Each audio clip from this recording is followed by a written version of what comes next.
Hi Greedy 3Ds, welcome to today's video. Today I'm going to be making Emma Frost from the Wicked 3D Patreon. I've done her a little bit different to how other people have done her on the internet, so I hope you enjoy my take on this. If you do like what you see today, don't forget, subscribe to the channel, have a look at the Patreon, like it, share it with your friends, and leave me a comment. Let me know what you think. Stay tuned. Here's the making of Emma Frost.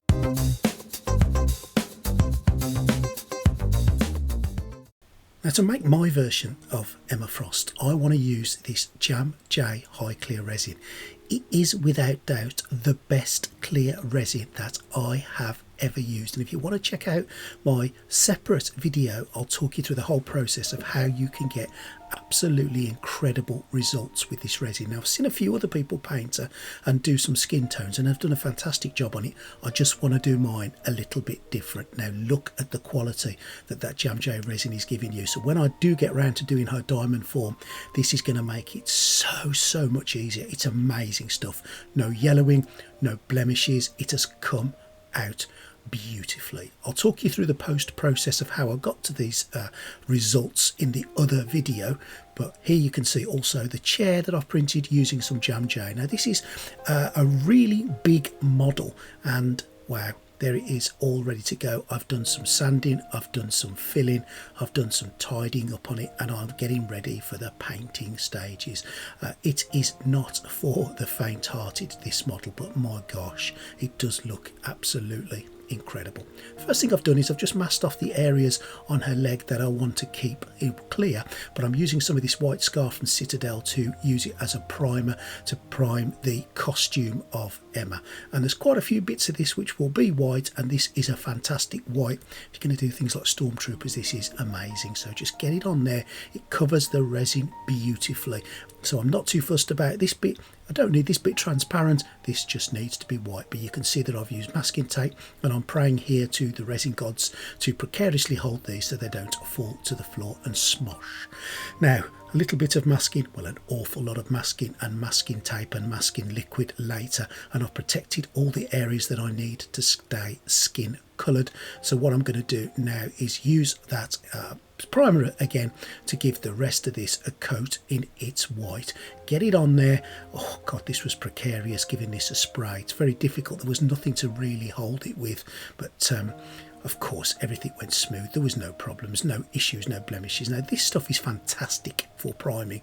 It's not the cheapest primer, but it dries really quickly and it's amazing. Oh, dropped it, smoshed it, but it's okay. Did no damage done. Everybody makes mistakes. Well, let's just move on from that. There was no marks. Everything's good. Don't tell anyone about it. And again, the gods of 3D printing are being prayed to that this thing doesn't fall to the floor. Let's hope it doesn't.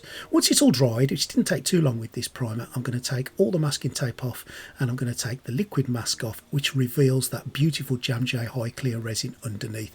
Now, if you've never used liquid mask, I've done a separate video on how to use it. Just check my library and I'll talk you through it. It's really good stuff. Just it's easy to use. There's just a few guidelines with it, but have a look at the video and that will talk you through it. And there's the wonderful masking tape coming off and that clear resin underneath. Now what I'm going to do is I'm going to glue the majority of the parts together, and for that I'm just going to use some super glue and also some activator. It's a little bit of a drama gluing it together. You just need to have 5 pairs of hands, 26 fingers, and it's no problem at all. It took a little bit of fiddling, but we got it done. Now for the chair, I'm using this in Carmine Red to give it that Chesterfield look. I've seen other people make this chair and make it white, but I wanted something absolutely stark different to white, something that will stick out like a sore thumb. And I love this red leather look that the army painter do. So that's what I'm going to be giving this chair. Now give it a layer all over. Okay, if a little bit of the black shines through, it really isn't a problem. It will add to the effect, but just to add some shading in, I'm using some Carisberg Crimson from Citadel, and I'm just going to put this in some strategic areas where natural shadowing would occur. Get it all over there, and we're going to do a little bit of dry brushing on it later, but that is the base colours of the chair done. I'm going to seal all my hard work with some of this Crystallium Crystal Clear. Get it all across there. Look at that, it just brings the leather to life. Absolutely wonderful. I'm going to give this a coat to protect it because I want this base layer to be looked after and I don't want to damage it with the rest of the painting process, and this Rust-Oleum clear is awesome for that. I'm also going to give all of her costume that I've done so far a protection as well, because it'll be onto the brushing stage soon, and so protect it. This stuff is great, you can paint over it and it protects well. Now this is the magic, this is Beetle's gel polish. I'll put a link in the description, and this is the silver version. Oh my word, look at that. It just looks like she's turning into her crystal form when I apply it. It's really, really wonderful stuff. Get it on there, splodge it on, spread it around, and look at that. Absolutely perfect. I'm so happy with that. Now you can see why I made it clear resin in the first place, because you can still see through it. It's still got that opaque transparent look, and that's what you want. Now for half of the face of the other head that I'm doing, I'm just using a dry brush and some barbarian flesh to put a base layer of skin down. She is going to be the half diamond, half skin tone version, and I'm also doing a full skin tone version as well, just to mix it up a little bit so I can have a little choice of which head I'm using. And I'm using is the barbarian flesh from Army Painter on a nice big dry brush, and I'm going to brush it on. You can do your skin tones however you want to. You can airbrush it on if you want. I just want to do it a little bit different. Now, what I am going to do also while I've got my dry brush out is use some of that ivory, and I'm going to dry brush across all of her white costume.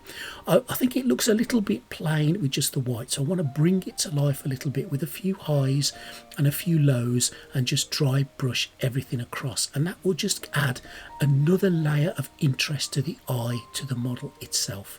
And once I've done that, out with the nail polish again, and I'm just going to cover her all across in all of the areas that are exposed in the clear varnish. This nail varnish is incredible. Didn't take me long, and that's the effect. That does look like some kind of diamond form. I've got to do some tidying up around the edges, but you get the picture there. You absolutely see where we're going with this model. Now that gel varnish needs curing, so I'm going to pop it in my curing station and give it a bit of a cure. Painted the arm as well in exactly the same process, and I'm really pleased with how that arm has turned out. I just keep looking at this, I think it looks beautiful. Now some pure red is what I'm going to use on a dry brush to just give this Chesterfield leather look a little bit of a highlight on its edges. Don't overdo the red. I don't want to take away from that burgundy base colour, but I just want to make it look a little bit worn and battered in places. And I'm also going to use some skeleton bone really, really spuriously on this in some of the areas where the leather is definitely scuffed and definitely battered. That's around the edges on the seat bit, and I'm going to go just across where all of the centre part of the chair is. Don't overdo this bit, just take your time and just give it that extra layer of interest and make it look a little bit aged. Now some imperial gold next, and I'm just going to dry brush that across the patterny parts of it.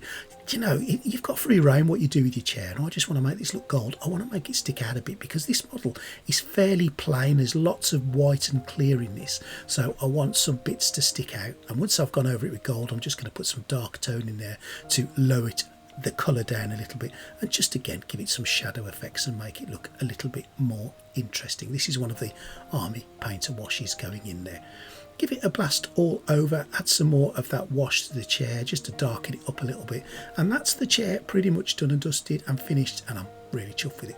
Now I'm adding a little bit of this reddish colour from Vallejo onto her skin tones. I just want to pink up certain areas a little bit just to give her that red look, and when I popped her down to dry, I'm going to take some more of that gold and I'm just going to dry brush it across the legs of the chair again to make them stick out and give them an antique gold look. Sorry if we're swapping and changing, but I filmed it as I painted it. Back to the heads now, because of they've dried, I'm using some light flesh, and I'm going to go over some of the highlighted areas of the nose and the forehead and the cheekbones, etc., just to brighten her up a little bit in the places that would naturally catch the light.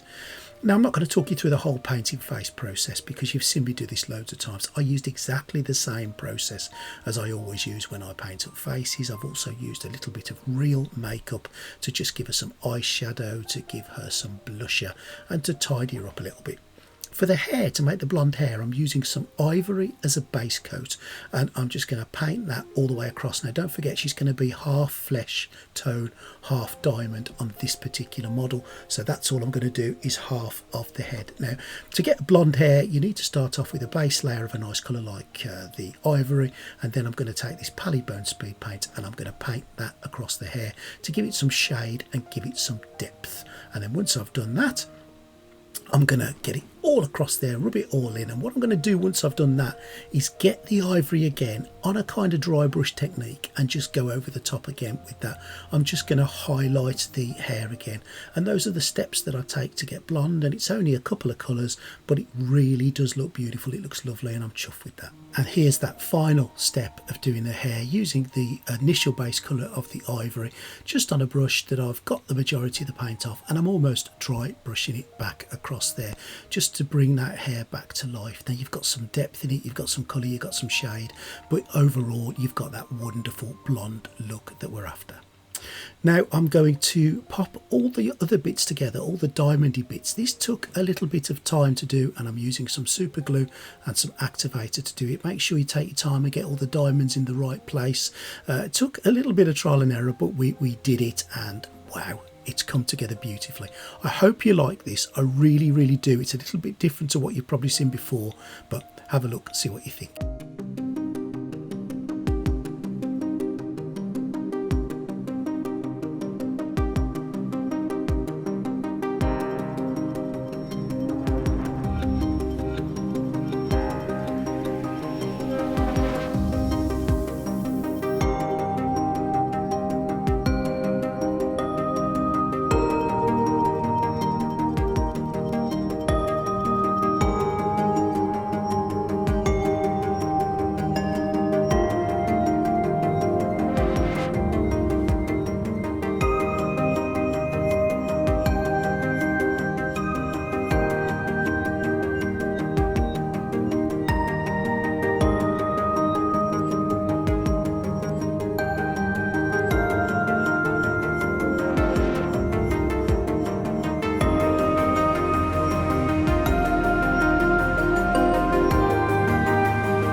I hope you enjoyed that, guys. As I say, my take on this has been a little bit different to some of the other takes on the internet where they've done lots of flesh tones. I just wanted to do something a little bit different, and sometimes you can do things different. The joy with this hobby is you can do whatever you want with your models. It doesn't really matter, does it? As long as you're happy, that's what matters. Now, if you did like what you've seen today, don't forget, subscribe to the channel. That's really important. Just hit that subscribe button. It means the world. It really, really does to me. If you want to join the Patreon, you can join from free or as little as £1.